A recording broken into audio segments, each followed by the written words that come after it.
Today we are counting down the top 5 worst ghosts to identify as a solo on phasmaphobia. These ghosts are deadly, unpredictable and absolutely brutal when you don't have teammates to back you up. And please don't forget to like and subscribe.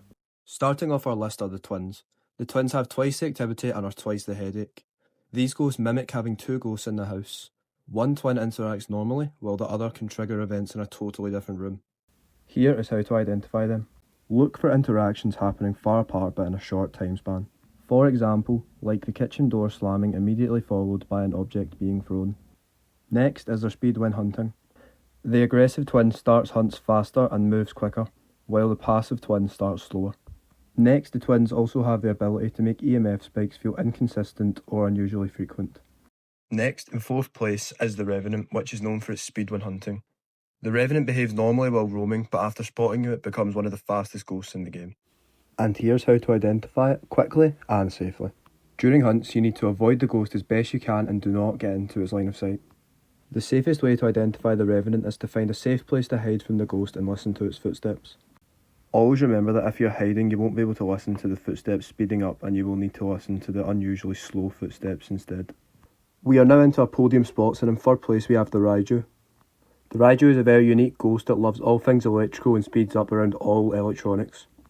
The Raiju's speed will change instantly around the electronics, so a good way to identify a Raiju is to set up a line of electronics like a flashlight or a dots projector and hide somewhere nearby and wait for a hunt.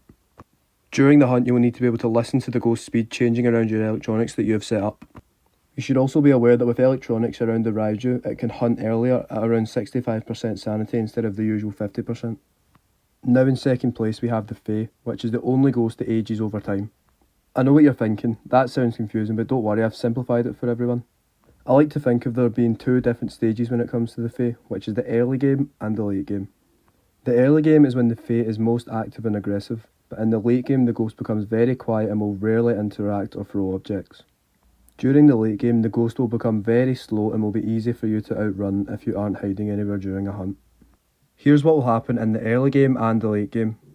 During the early game, the ghost will have frequent events, regular interactions, and it can throw heavier objects.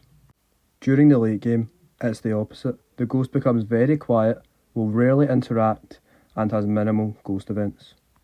And now for our winner for the most difficult ghost to identify as a solo is the Diogen.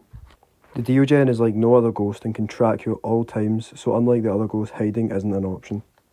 With the Diogen, you have no choice but to face it.